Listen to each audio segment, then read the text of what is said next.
Okay guys, so today we're gonna talk about overbetting, right? I think many beginners have this issue, like they don't use it enough, or they basically most of the time they don't use it. They just scared like the opponent will fold. They have this like misconception, like if I gonna overbet the turn, and then if I have a value hand, if I overbet the river, they're gonna fold.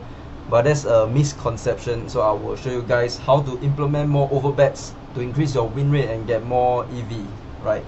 So let's just play this hand out. So I have 5-4 off on the button. I'm gonna raise. So it's a short-handed game. This guy is a rack. Okay, rack.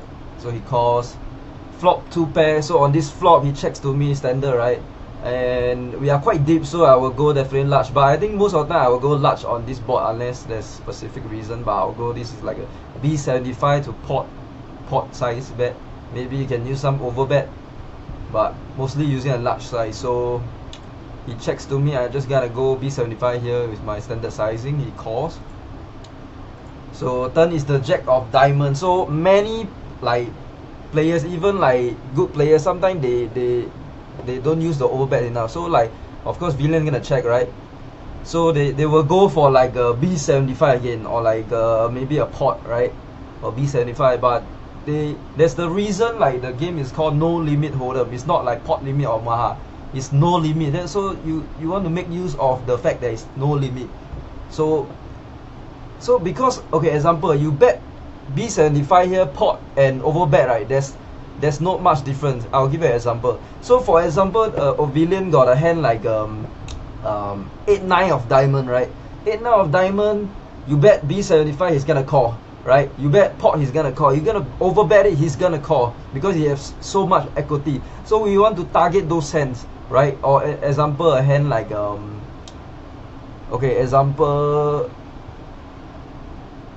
king 8 of diamond, another example, right? King 8 of diamond, right? So they have the draw to a trips. They can hit like the backdoor diamond, and they can hit a 2-pair combo. So they're not folding to whatever sizing on the turn, basically. So you want to implement the overbet to keep those hands in, and if the river is a clean, you can target those hands.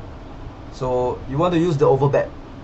And many players, they use like maybe like up to pot, right? But you want to overbet this. So I went for the B150. But in hindsight, I think I can go like 2x, no problem. Like here is a 2x. I think he's gonna call, but I think B50 onwards is fine, right? At least you want to go large, right? Pot plus, but overbet is the best because we are deep. We want to target those hands that are indifferent to, like, they're not gonna fold. If they have a backdoor diamond with a pair, or a hand like, or somehow they have a jack pair, they're not gonna fold to a B75 or overbet, right? So you want to target those hands. So I go for the B150, 150%, and he call, right? Then river is my gin card. Like, I basically got the nuts, right? If he had something, like, I would have heard of it. So he checks to me as usual. So right, so I think there are some possibility he have like 7-6 as a slow play, but I don't think so. He's gonna start raising somewhere, right? So, but if he has 7-6, right, I want to target those hands. So after I overbet on the turn, my range is polarized. I want to overbet again on river, because I'm saying like I have like a very strong hand, or I have air. Like example, I have a hand like 7-9 of diamond, something like that. Like I see bet flop, turn I have like gut shot with a diamond draw.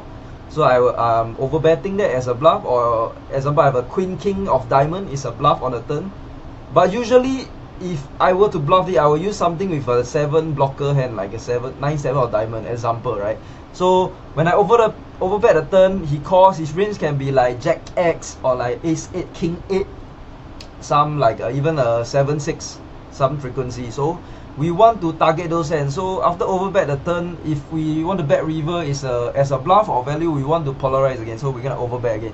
So I 150 on the turn, right? So river, in hindsight, so I went for 2x pot, right? And he calls, but I didn't know what he had, right? But I won. So in hindsight, with the 72 behind, I think we can just jam the river. Look at this. Like, if he's gonna call 2x pot, he's gonna call my 190 is no different, right? If he has a jack, he want a bluff catch, he has a 7-6. He's not folding to like a 2x pot and the 3x. Like my all-in is like a 3x pot lah, so I don't think he's folding. And yeah, so but in game I was doing this because I was always 2xing pot. And another hand I was 2xing pot against him, so I want to make it seem like I am always doing that, so he might go and call me. And many like beginner have this misconception that if you have value hand, you want to go smaller so you can target him to call, you don't want him to fold. But that's a misconception, because in the long run, right, let's say you every time you overbet in the long run, right, you have some bluff and value. So if you are bluffing, right, all the time that he folds, then you're printing money, because you're just bluffing, he cannot call, then he fold. Then if you have value, right, it covers the time you're bluffing. So every time you overbet and he folds, right, you print money. But he can't fold to you all the time. I mean, he can lah, and he doesn't know whether, like some of my students tell me, like, but usually my overbet is mostly value hand. But I agree that my overbets are mostly value, but there are bluff as well, but at a high frequency is mostly value. Yeah, but they don't know that, right? If they keep folding, then we are always winning, like printing money. We are bluffing in the long term. So if you are bluffing, they fold, then it's fine. And then the one time, right, they call us, right, like let's say you have value here, you go B75 a pot, like, okay, they call, then okay, you win some EV. The times you are bluffing, you didn't cover. But now, if like this time he just decided to bluff catch river, right, you go for like all in or 2x spot, and the one time he call, right, you're gonna be profit, like you're gonna increase your EV and win rate. You're gonna cover back for all the bluff that you attempted, which he didn't know lah. Like let's say you have no bluff here, then he fold every time, it's fine also, because you technically in theory you have bluffs, but he doesn't know that you don't have bluff.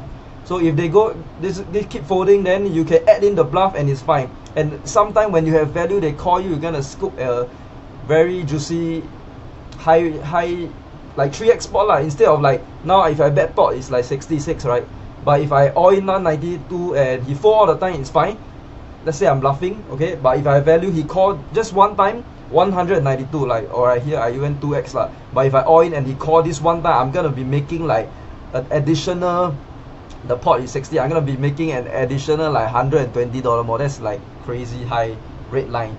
So you guys need to implement the overbets. Don't have the misconception that they are gonna fold to the overbet. Sometimes it's not like that. Sometimes he might even have a strong hand, like you always do that, like they're gonna get curious. So don't limit yourself to a pot size bet or like a big size. You can go for the overbet, it's fine.